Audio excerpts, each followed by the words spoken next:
In a thrilling display of speed and strategy, Oliver Goethe snatched the FIA Formula 2 Aramco Pole Position Award from championship leader Leonardo Fornaroli in the dying moments of qualifying at Lusail, leaving fans on the edge of their seats. But here's where it gets controversial. Was it sheer skill or a stroke of luck that gave Goethe the edge over Fornaroli, who had dominated much of the session? Let's dive into the details. Goethe, piloting for MP Motorsport, clocked an impressive 1 minute and 36.115 seconds, securing his first ever pole position in the series. Fornaroli, who had been the pace setter for most of qualifying, fell just 0.040 seconds short, settling for second place. ART Grand Prix Victor Martins rounded out the top three, showcasing the fierce competition in the field. The session began with Prima Racing Sebastian Montoya setting the early benchmark, only to be outpaced by the Invicta racing duo of Roman Stanek and Fornaroli. Jack Crawford briefly split the pair, but Fornaroli asserted his dominance with a 1 minute and 37.850 seconds on his first flying lap. Martins then took the lead with a 1 minute and 37.512 seconds on his second attempt, until MP Motorsport teammates Goethe and Richard Versko flipped the script, claiming the top two spots.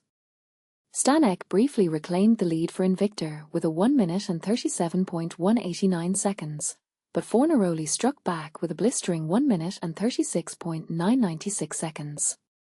As drivers began their pit stops, Goethe closed the gap to within 0.075 seconds of Fornaroli on his third lap, securing P2.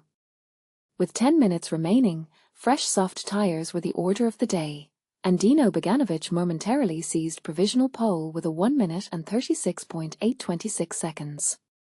Fornaroli, however, was relentless, reclaiming P1 with a 1 minute and 36.307 seconds. Stanek narrowed the gap to 0.214 seconds in P2, while Goethe slotted into third ahead of Beganovic. But in a dramatic finale, Goethe found that extra tenth, edging Fornaroli by a mere 0.040 seconds with a 1 minute and 36.115 seconds on his final lap. Martins also improved, securing P3 ahead of Stanek, Alexander Dunn, Montoya, Nicola Tsolov, Rafael Villar-Gomez, Joshua Juxon, and Versko in P10. And this is the part most people miss. Jack Crawford, despite starting his final lap with time to spare, couldn't improve on his 15th place, while championship contender Zane Maloney found himself outside the top 10 in P18. The stage is now set for the penultimate Formula 2 sprint race of the season, scheduled for 19:20 local time on Saturday under the floodlights in Lusail. Who will take a decisive step toward championship glory? Is Goethe's pole position a sign of things to come, or will Fornaroli bounce back with a vengeance? Let us know your thoughts in the comments. This debate is far from over.